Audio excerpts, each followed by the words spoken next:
We do want to thank the Unitarian Universalist community for hosting this. It really would not have been possible, certainly not with the effectiveness that we've been able to organize the tribunal, without their enthusiastic not only cooperation but commitment to this project. And we believe this project has enduring value and supersedes, in fact, what actually happens in the case of Posada's trial this week.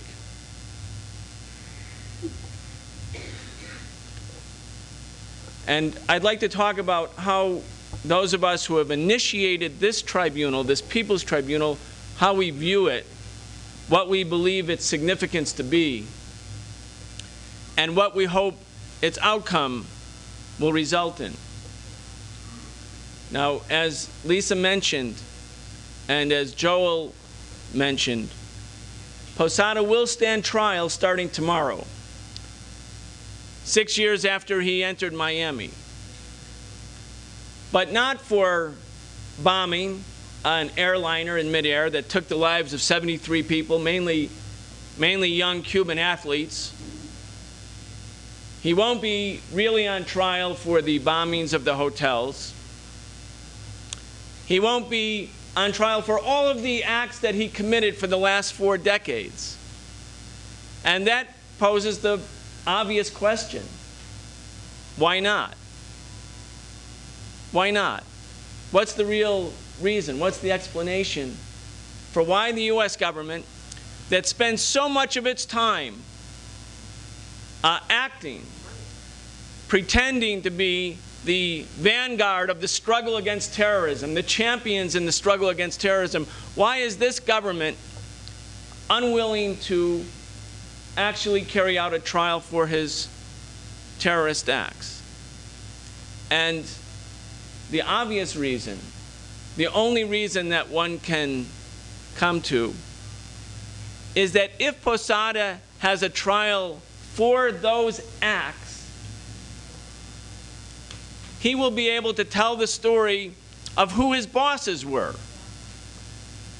of what their motivation was, of why they were willing to use bombs and missiles and guns and poison and bacteriological weapons, the assassination not only of Fidel Castro but of any person they could get their hands on. Many Cuban diplomats, too, were assassinated, hunted down during the past 4 decades. Posada has a lot to say, and it's a problem for the United States. It's a big problem for the United States government. You would think, well, Obama wasn't involved in all of that. Why can't Obama break free from the decades earlier of terrorist-sponsored activities against Cuba? And that, too, is a good question. I want to try to address it. The Cuban airliner that was destroyed in midair was destroyed October 6, 1976. The director of the CIA at that time was George Herbert Walker Bush. He was only the CIA director for 1 year. Posada Carriles, Orlando Bosch, and the others guilty for that heinous act, and the U.S., according to the Montreal Convention and other international law and international treaties, is legally obliged to apprehend and prosecute and extradite, where necessary, any people engaged in the terrorist acts against aircraft or the airline industry. They were unwilling to do that because Posada was acting as an operative of the U.S. CIA. It was that simple. And the Obama administration, and I believe when many people voted for Obama 2 years ago, they were filled with hope that not only would George W. Bush be gone, but the era that George W. Bush became synonymous with would also be ending. And that, in part, meant opening up a new chapter in terms of U.S. relations with Cuba. After all, this country, this island nation right off the shore of Florida, poses no national security threat to the United States. It's not the location for Soviet mid-range nuclear weapons, is it? It's not engaged in any activities that can be remotely considered to be harmful or dangerous to the people of the United States or to the people of the Caribbean or the people of Latin America or the people of Africa. In fact, the only thing that people of the world recognize Cuba for is not sending guns and bombs and missiles, but sending doctors and nurses who provide health care free of charge, who by extension demonstrate the vitality and vibrancy, the validity, in fact, of a revolution that said profits don't come first, we put the needs of people first. So clearly Cuba isn't recognized anywhere as a threat to its neighbors, certainly not a threat to the United States that spends $1 trillion a year on weapons and militarism. The real reason, I think, the Obama administration has continued this policy of really unbridled hostility towards Cuba and the shielding of Posada Carriles and all of the other actors who have carried out and still carry out terrorist acts is because the United States government is committed to carrying out the overthrow of the Cuban Revolution, not because Cuba poses a threat to the people of the United States or the region, but precisely because it poses a threat to the image or vision that the United States wants to project for Cuba and the Caribbean and Latin America and the United States, a vision that says all of society's resources, its wealth, must be utilized not to meet people's needs, not to have the sick be able to go to a doctor free of charge, or to make sure that there are no homeless people, to make sure that everyone has a job, but instead that all of these resources must be used for the benefit of corporate billionaires and bankers who are the real dominant force in the American body politic, regardless of whether it's Obama or Bush or Clinton or whoever came in the times before. Cuba, in fact, constitutes a threat not in a military way, but in a sense that it poses in real life, not in rhetoric, not in books, but in real life, in the way Cuban society is organized, an alternative method to that of modern-day capitalism and imperialism, and says to the people of Latin America, the 200 million who are plagued by unemployment and great impoverishment, there is a different way to organize society and to utilize society's resources to meet human needs. That's a dangerous idea. That's a dangerous idea to the Wall Street and to the military-industrial complex, and that's why, that's the real reason every administration has pursued a policy of unmitigated hostility towards Cuba, hoping that ultimately this revolution will fail. Now, they try to present the Cuban Revolution in the scariest possible way, not because Cuba's scary, but because it has become a target for regime change. When you carry out economic sanctions on a country, when you try to deprive a country of food and medicine, that lacks the drama of bombs bursting and hotel lobbies. But, my friends, when you deprive children of medicine, or seek to deprive children of medicine, or the elderly of medicine, or deprive them of food, or that which is necessary to sustain civilian life, what is that but not another form of murder and terrorism? Is it right? Is it moral? Is it legal to use food and medicine to try to make the Cuban people suffer so much that they will finally say, okay, we've had enough, and that we must get rid of our government that charted an independent destiny, that we must succumb to the dictates of Washington? Is that moral or legal or right? Of course not. We can only understand Posada's actions and the endless actions by others who have come after him, carrying out terrorist actions, as part of a coordinated strategy to undo the Cuban Revolution. Economic sanctions, covert operations, bombings, and then, of course, political demonization so that none of the American people learn the truth about Cuba. They think, you know, when I tell people I'm going to Cuba, they always say, oh, I hope you're going to be safe there.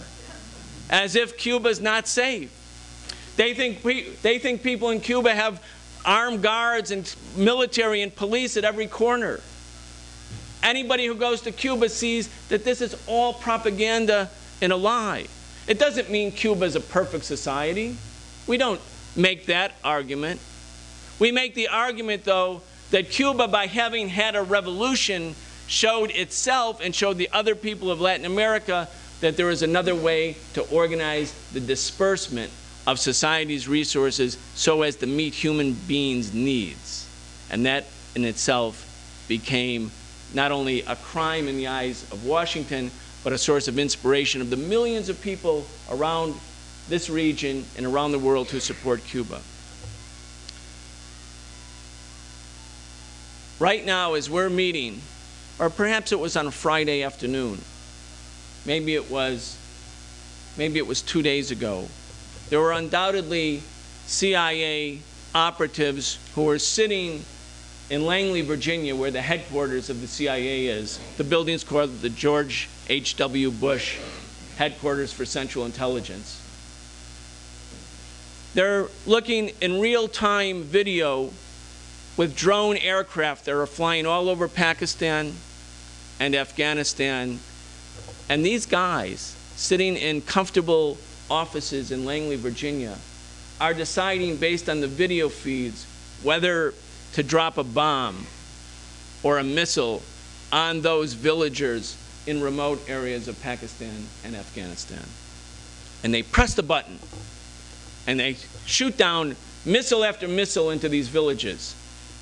They can't possibly know who those people really are on the ground. They can say afterwards they were all Taliban or Taliban sympathizers or insurgents of some type. But they don't really know who they're killing. But they're doing that every day. What is that? What is that? That is terrorism. And it looks like and feels like a video game. And the children of the United States who get a chance to become accustomed to video games have the same skills that are being developed and utilized, vastly utilized by the Pentagon.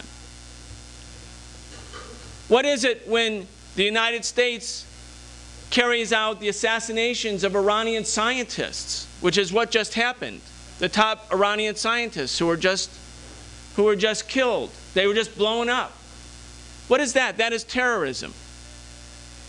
There are so many instances around the world where the United States government is in fact utilizing the tactic of terror, of bombings, of assassinations. And in fact, the Obama administration tragically, regrettably, and illegally just decided that it can proclaim certain American citizens to be targeted for death by the CIA. What is that but a license to kill? We have many ample examples outside of Luis Posada Carriles for acts of terrorism. The reason this tribunal, I think, though, is important, and I'm going to conclude here, is Luis Posada Carriles openly admits and acknowledges that he planted bombs, that he cooperated with blowing up a civilian airliner, that he was not hiding, and that he walked into Miami in 2005 and he felt that he would, as a pro-American CIA agent terrorist, be able to walk free, walk the streets with impunity. And it was because 70,000 people wrote letters to their elected officials, had demonstrations, had rallies, had press conferences, and of course the Cubans had a rally of 1 million Cubans at the same time in May 2005 saying this man must be extradited to Venezuela. Finally, the Bush administration noticed, and Posada noticed, that he could not be here with invisibility, with impunity. And that's when Posada was arrested. They put him in a golf cart so that he wouldn't be too inconvenienced. They put mufflers on his ears so he wouldn't be disturbed by the whirring of the helicopter that had come. They refused to put handcuffs on him. They treated him with kid gloves, and they let him walk free eventually. But that would never have happened without the mobilization of the people exposing the fact that this terrorist was here and acting with impunity, and he was the agent of the CIA. There would be no trial tomorrow if it hadn't been the continued momentum of us, the people of the United States, and Venezuela and Cuba demanding justice. But now the trial is something of a disreputable act because Carriles is being tried not for terrorism, but for lying about the details of it. The only road to justice, in other words, sisters and brothers, is through the mobilization of the people. The courts and the politicians are not available to do what they should do and what they're legally and constitutionally required to do. And that's the purpose of the tribunal. All movements for social change start from below. We don't look to the top and say, why have the powers that be not done the right thing? We know now why they haven't. They're sabotaging Cuba because they want to overthrow that revolution. They're trying to shield terrorists because they want to send a message that they can use terrorism anywhere. And it's up to us, the people of the United States, to say, you speak in our name, but not with our consent. You speak in our name, but not with our permission. You speak in our name, but we, the people, will tell the truth. And this tribunal will tell the truth. The evidence you're about to see reveals through video, pictures, eyewitness testimony, and other documentary evidence that no justice can exist in the United States unless Luis Posada Carriles is extradited, not for lying, but for the most heinous criminal terrorist acts that he performed as an agent of this government. Thank you.